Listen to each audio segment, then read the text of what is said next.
Qu'est-ce que c'est que d'avoir 20 ans en 2021? Qu'est-ce que ça signifie d'être dans cette génération de nos 20 ans? Qu'est-ce que nos 20 ans signifient et comment vivre au mieux cette période? Les conseils que je vais donner dans cette vidéo, ce ne sont pas des conseils, mais plutôt des orientations, des manières de faire qui peuvent ou non vous convenir. Et c'est à vous de chercher, de trouver ce qui convient le mieux pour vous. Aussi, la méthode générale que l'on va employer, ce n'est pas le développement personnel, mais plutôt le self-development, mais plutôt le self-enlightenment. À savoir, on pourrait traduire en français par, au sensu, ce serait les lumières personnelles, mais ça n'a pas trop de sens de traduire comme ça. On pourrait traduire par l'illumination personnelle ou éventuellement la lumière intérieure. Les choses que je propose sont des idées pour un manifeste de ce que c'est que d'avoir 20 ans, le 20-something manifesto. Un manifeste, c'est déclarer ses intentions, ses vues, ses convictions sur la table dans le livre. Le but ici, ce sera de créer la carte de ton chemin, faire en sorte que tu trouves ta lumière intérieure le plus facilement, le plus rapidement. Qu'est-ce que c'est que d'avoir 20 ans? Avoir 20 ans, c'est énormément de choses, énormément de symboles, énormément de pensées, d'illusions, de désillusions, de vérité, etc. C'est d'abord un sentiment d'urgence, un besoin d'accomplir. Avoir 20 ans aussi, c'est se rendre compte que nous sommes plus similaires que nous sommes différents. La vingtaine, c'est l'âge d'une incertitude. 20 ans, c'est le moment de la crise. Et toutes les personnes qui font des checklists pensent avoir le contrôle, mais aussi créer des doutes et de l'anxiété. Une checklist, c'est probablement le synonyme d'être concentré sur ce qui ne va pas. À 20 ans, on a la vie devant soi et on peut faire tout ce qu'on veut. Faites ce que vous voulez, fais ce que tu désires. Sans doute as-tu déjà entendu cette phrase qui devient plus qu'une phrase entendue, qu'une phrase connue, un mantra, si ce n'est une injonction sociale. Tu as les options limitées, mais le problème de ces options limitées, c'est qu'il n'y a pas de garantie. Tu peux monter ta boîte, mais tu peux échouer. Tu peux passer ce concours, mais tu peux échouer. Tu peux te marier, mais divorcer ensuite. Il faut savoir que tu ne feras pas la bonne chose. Il n'y a rien que tu feras qui sera parfait et qui te mettra automatiquement sur la voie du succès. Aussi, quand on a 20 ans, c'est le moment où on n'est pas pris au sérieux. Les gens considèrent qu'on est en même temps des jeunes adultes, mais de fait qu'en tant qu'adulte, on n'a pas assez d'expérience, qui fait qu'on n'est pas assez écouté. Et enfin, qu'on a un manque de cause. Autant les générations antérieures avaient des grands combats dans leur vie, tels que la guerre, la famine, etc. Notre génération est une génération dorée où les gens de 20 ans n'ont connu ni la guerre, ni la famine. Évidemment, ce livre, les idées que je propose sont issues d'un contexte très précis, un contexte américain, et européen, des jeunes qui vivent sans se soucier de l'aspect matériel des choses, mais ce n'est pas le cas de tout le monde. À 20 ans, on a peut-être trop d'options, on est paralysé, on pense à ce qu'on veut acquérir seulement. On a tendance à se plaindre, on a tendance à ne pas avoir de cause. Et l'auteur pointe le doigt vers ce qu'elle appelle le expectation hangover, c'est-à-dire, on pourrait traduire ça par la gueule de bois de nos attentes, les revers de l'attente, le goût amer des attentes, le goût amer de trop d'attentes en fait, c'est ça qu'elle veut dire. Ce qu'elle veut dire par là, c'est qu'il y a une myriade de pensées qui viennent quand nos objectifs ne sont pas atteints. On est en général absorbé par soi et pas par les autres. Tout le monde, on est séparé du monde, on est dans une bulle avec nos parents en général et tout tourne autour de nous, c'est pourquoi on est absorbé. Les générations de 20 ans ont en général le Peter Pan syndrome, c'est-à-dire que on veut vivre encore et ne pas grandir. D'ailleurs, quand on a 20 ans, on se sent comme un adulte, un jeune adulte, mais sans les responsabilités de l'âge adulte. 50% des personnes qui viennent d'avoir une licence college graduate retournent chez leurs parents. Que faire dans ce cas? Agir. Fais deux choses. Note tes expériences et note ce que tu as appris de ces expériences, ainsi que ce que tu as appris sans expérience. Qu'est-ce qui t'a surpris? où est-ce que tu t'es trompé, qu'est-ce qui t'a semblé impossible et écris tes objectifs, ce que tu veux faire pour trouver ta cause. Et enfin, commencer le chemin vers la responsabilisation. Expectation hangover, c'est vraiment le regret après les échecs, les peurs, l'anxiété. Le remède à cela, c'est de distinguer le but et les attentes. Un but, c'est pas la même chose qu'une attente. Une attente, c'est une émotion, un désir vague. Par exemple, être marié à 20 ans, c'est une attente. Alors qu'un but, c'est quelque chose de possible à atteindre, concret, précis. Par exemple, demander à quelqu'un de sortir avec cette personne, avoir un date. Entrer dans une école d'avocats prestigieuse, ça c'est une attente, il vaut mieux candidater à cette école d'avocats. Je veux être riche, il faut mieux commencer par ouvrir un compte d'épargne ou lancer son entreprise, des actions concrètes. Et c'est comme ça qu'on va arrêter d'avoir ces regrets après les échecs parce qu'on n'aura pas de buts précis qui vont nous amener à la réussite. Le présent est en effet le résultat des choses passées, mais en aucun cas le présent ne prédit le futur. Si tu as envie de te comparer à ceux qui ont atteint leurs objectifs, eh bien arrête de te comparer. C'est la pire chose que tu puisses faire. Pour arrêter de te comparer, tu peux tenir un journal de gratitude. Demande-toi également les attentes de qui est-ce que tu essaies de remplir. Les attentes de ta famille, les attentes de quelqu'un d'autre? Est-ce que ces attentes venaient bien de toi? Il faut éviter aussi de penser qu'on va atteindre tous nos objectifs. La génération 20 ans, c'est la génération de la gratification instantanée. On le voit avec Instagram, avec Facebook, etc. Où on est véritablement dans la dopamine, le jet de dopamine à chaque instant. Et dans la vie, ça ne fonctionne pas comme sur Facebook. On n'a pas de gratification instantanée à chaque fois. Fais des ronds avec la liste des objectifs que tu as écrits précédemment et ensuite entoure les objectifs qui te semblent avoir été mis dans ta tête par la société. Comment faire pour arrêter de se soucier des autres et du regard des autres? Simplement arrête de faire ça et positif. Il faut que tu commences à devenir proactif et non pas réactif. Il faut savoir être responsable. La responsabilité, c'est un état d'esprit qui amène à la paix intérieure. Il n'y a rien à blâmer. Comment réagis-tu à une hangover expectation? Est-ce que tu manges? Est-ce que tu bois beaucoup? Est-ce que tu te jettes sur le pot de Ben & Jerry's? Est-ce que tu te regardes une série en mangeant un pot de Ben & Jerry's? Fais l'inverse. Focus-toi sur ton intention, non sur le résultat. Aide-toi d'un contrat. Écris un contrat signé, rédigé à la main avec l'ensemble des termes du contrat. Signe et colle-le sur ton mur, ça pourra t'aider. Pratique la gratitude, voilà. 2 heures par mois, engage-toi dans une association. Qui suis-je? Qui sommes-nous quand nous avons 30 ans?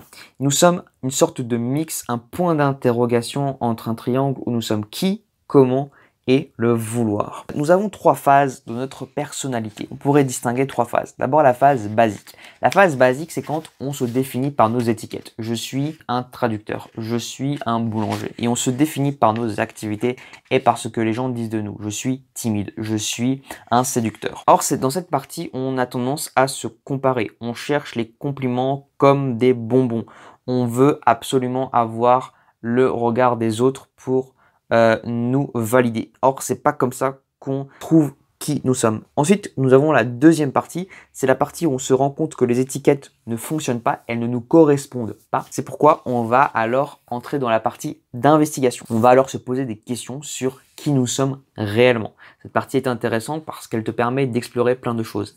Et enfin, la dernière et ultime étape, la personnalité intégrée, c'est le moment où tu sais qui tu es, pourquoi tu fais ce que tu fais. Évidemment, c'est mobile, ça peut changer, mais comment tu te définis, c'est toi qui l'as défini, c'est toi qui l'as choisi. Un exercice que tu peux faire, c'est analyser comme un médecin qui tu es, pourquoi tu es comme ça, et amuse-toi à trouver un remède à comment tu es. L'âge de 20 ans, c'est véritablement l'âge de l'incertitude. On est plus anxieux, on se dit qu'on doit absolument faire ça. Et il y a probablement un entre-deux aussi, un désir de se caser. Et si ces désirs ne sont pas assouvis, alors boom, expectation hangover. Et en fait, on vit dès qu'on n'est pas connecté au présent, on vit dans ce désir d'avoir toujours plus de récompenses, d'objectifs qu'on n'a pas atteints. Et en fait, on n'apprend jamais les leçons de notre expérience qu'on a déjà acquis. Tu dois maintenant prendre les décisions. Tu dois faire un changement d'attention. Évite de créer une anxiété des 20 ans. Toujours te demander, qu'ai-je appris de cette relation, de ce que j'ai fait, de cette expérience. Prends des cours, fais des photos de ton enfance, etc. Sache éliminer des choses. Il faut développer son intuition. L'intuition est comme un muscle que l'on peut développer avec l'expérience pour seul guide. Pour rester connecté au moment présent, savoir chercher les leçons de l'expérience, médite. Passe du temps dans le moment présent. Pour méditer, c'est simple, tu t'assis, tu te concentres sur ton souffle pendant 10 minutes. Arrête de dire « je devrais », passe simplement à l'action. Les 20 ans ont tendance à faire trop de choses seuls. Ils veulent, comme ils ont été élevés seuls, ils ont tendance à être un peu plus individuels et donc à faire tout par eux-mêmes. Beaucoup parfois négligent leurs rêves, font tout un tas de choses et laissent leur passion, leurs rêves passer derrière. Une des causes principales du hangover, c'est l'idée d'indépendance, qu'on doit tout faire soi-même. Or, l'indépendance, c'est une illusion. Il n'y a pas d'indépendance. Il faut se penser comme un être interdépendant.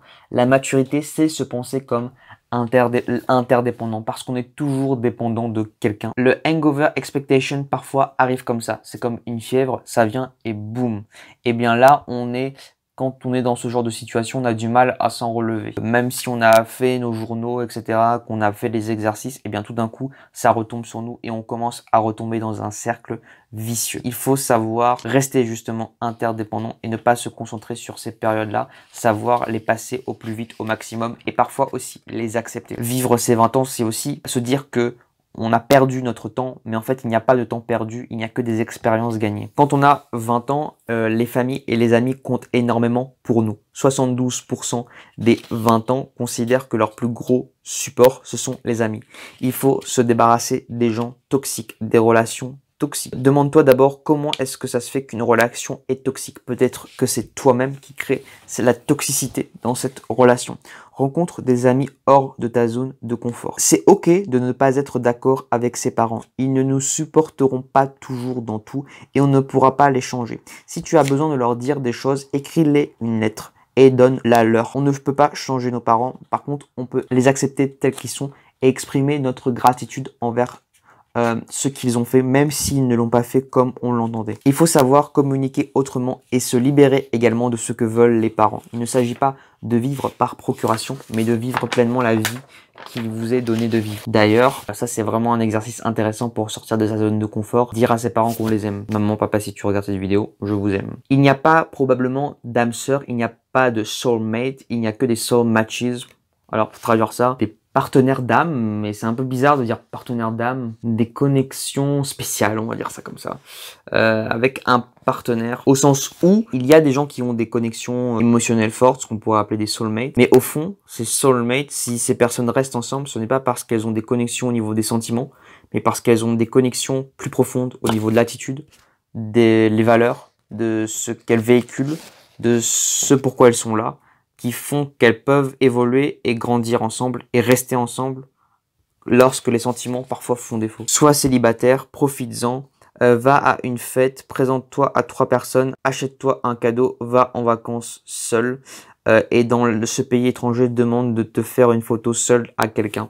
Sois célibataire, n'attends pas que quelqu'un te comble parce que cette personne ne le pourra pas. Si jamais tu as un rencard, il faut savoir que ça s'apprend. Un rencard, c'est un processus d'élimination des autres et de soi, d'élimination de soi, de ses mauvaises habitudes, de donner le meilleur de soi-même, d'élimination des autres, savoir détruire, couper les ponts avec toutes les relations toxiques. Les garçons et les filles, c'est un peu comme Mars et Vénus. Les filles, pourquoi êtes-vous seul si vous sentez que vous êtes seul? Qu'est-ce qui a fait que vous êtes seul? Demandez-vous, posez-vous la question. Et les garçons, si vous êtes seul, c'est probablement que vous n'avez pas abordé assez de filles. On cherche tous la personne unique, cette âme sœur, mais il faut savoir relativiser. Imagine, visualise la personne que tu voudrais dans tes rêves et imagine-toi avec elle tous les jours. Le pouvoir de la pensée positive a déjà fait ses preuves. Si jamais tu dois rompre avec quelqu'un, considère cela comme quelque chose de nécessaire pour en apprendre plus. Si jamais tu as 2 exos que tu peux faire en couple, prends un sujet qui est difficile à développer avec ta partenaire. Communique, écoute, répète et engage-toi dans une solution. Au lieu des étoiles dans les yeux, de la passion que tu vas avoir pour quelqu'un, Concentre-toi plutôt sur ton niveau d'énergie. Est-ce que tu es plus anxieux? Quelle attention te donne cette personne? Est-ce que tu te sens mieux? Qu'est-ce que tu obtiens de cette personne? C'est plutôt cela qui va définir la durée d'une relation plutôt que la puissance de ta passion. En effet, la passion, ce n'est pas de l'amour. Il faut faire attention aussi. On peut être contrôlé par de la gentillesse. Certaines personnes, parfois très gentilles, parfois très intentionnées, peuvent profiter de cette gentillesse pour troquer et faire un peu un marché avec nous en disant « j'ai été gentil avec toi, donc tu dois être gentil avec moi ». Non, ce n'est pas comme ça que ça fonctionne. Si vous sentez que vous sentez obligé de faire certaines choses en couple, alors que vous estimez que vous ne devriez pas faire ces choses, ne les faites jamais. Les hommes se pensent souvent comme des réparateurs et les femmes comme des écoutes. Si les femmes ne sont pas à votre écoute, parfois ce n'est pas grave. Et mesdames, si vous n'êtes pas à l'écoute de vos maris, parfois ce n'est pas grave. Messieurs, si vous n'arrivez pas à résoudre le problème de vos compagnes, eh bien ce n'est pas grave. Et mesdames, si votre partenaire n'arrive pas à résoudre vos problèmes, eh bien, ce n'est pas non plus grave. Il n'est pas toujours obligé de le faire. On ne prévoit pas un mariage. On se marie que si on sent à l'intérieur de nous que c'est la bonne chose à faire. Un mariage, ce doit être un mix entre la logique et les émotions. Il faut bien distinguer la passion de notre but. La passion, c'est un voyage avec des soucis, des épreuves. Ce ne sera pas toujours rose.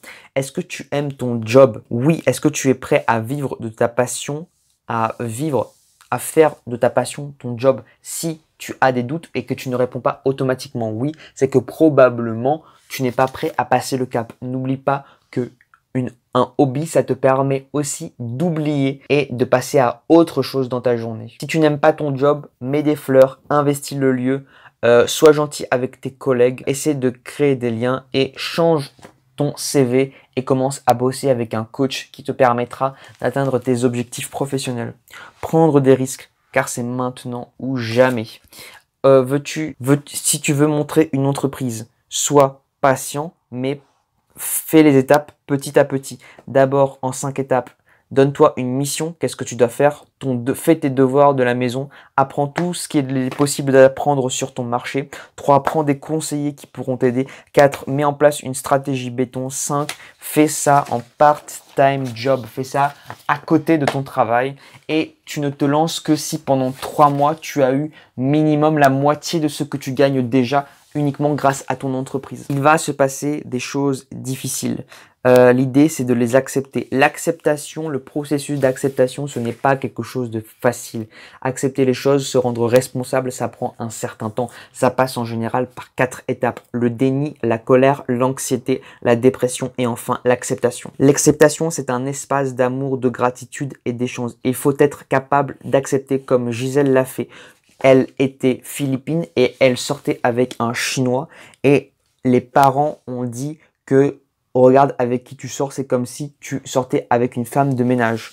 Et Gisèle n'a pas arrêté sa relation avec son amoureux et a pardonné ses parents et est prête, si ses parents le veulent, à entamer un dialogue. Prends ensemble les événements difficiles. Que s'est-il passé? Pourquoi ça s'est passé ainsi? Et qu'est-ce que tu as appris? Les divorces sont des tabous à l'âge de 20 ans. Or, c'est quelque chose qui arrive, qui n'est pas rare.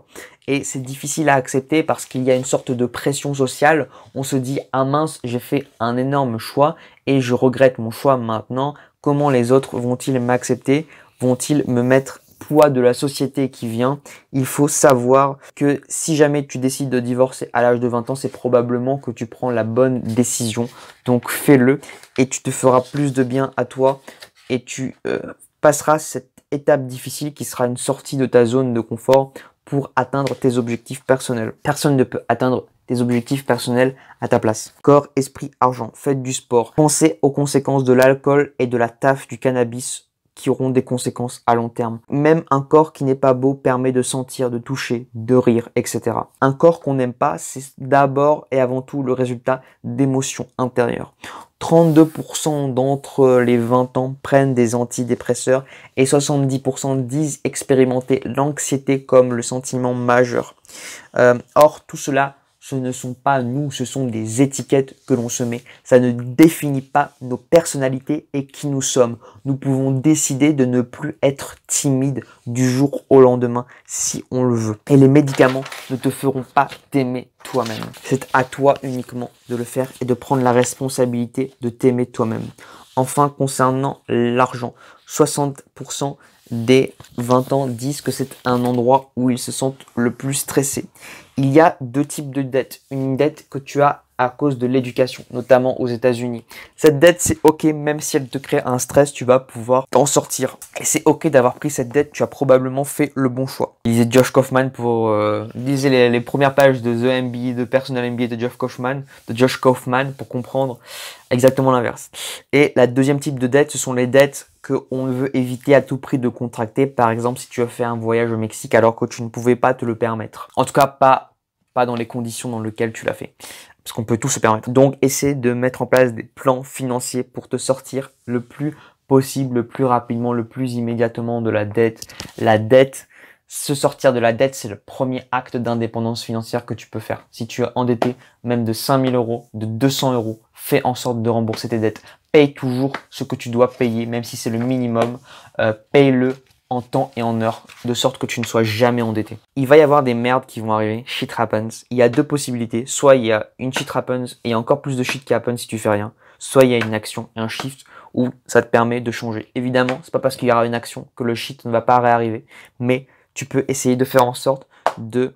mais c'est le seul moyen pour faire en sorte que la shit s'en aille. La vie, ce n'est pas trouver qui tu es, ce n'est pas find yourself, mais create yourself. Créer qui tu es. Ton identité, c'est à toi de la définir.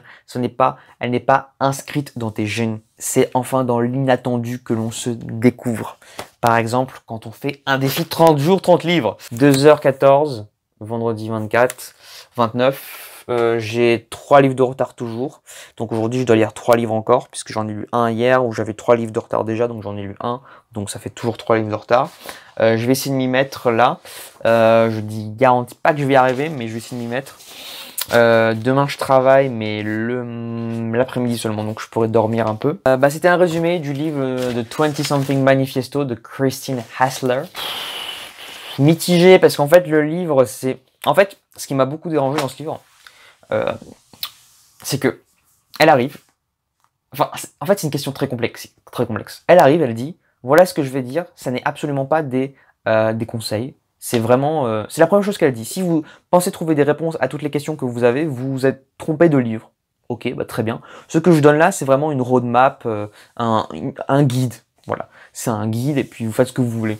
Mais en même temps, elle passe l'ensemble du livre en fait à nous donner des conseils de vie. Genre, voilà, si t'es pas responsable pour qui tu es, en fait t'es une merde et tu comprendras jamais rien à la vie. Si t'acceptes pas ta condition, en fait t'es une merde, t'accepteras jamais rien à la vie. Mais en fait finalement c'est marrant parce que ce concept d'acceptation, moi aussi je pense comme ça. Hein. C'est vrai que c'était quand j'ai compris que j'étais responsable de mes actes, ça a beaucoup changé de choses dans ma vie. Mais en même temps, voilà, je veux dire, c'est pas parce que parfois tu vas blâmer un peu les autres. D'ailleurs, à un moment donné, on blâme toujours quelque chose extérieur à nous, que tu vas rater ta vie. Enfin, j'ai l'impression vraiment que si tu ne fais pas ce que Madame Hassler dit que tu dois faire, t'es une merde, quoi. Enfin, j'ai vraiment pas l'impression que à la fin du livre, elle te dit non, je vais pas donner de conseils, mais en fait, elle fait que ça. Ce qui m'a aussi dérangé dans le livre, c'est qu'en fait, à chaque chapitre, elle parle de tous les topics, donc argent, comme on a vu, de plein de sujets.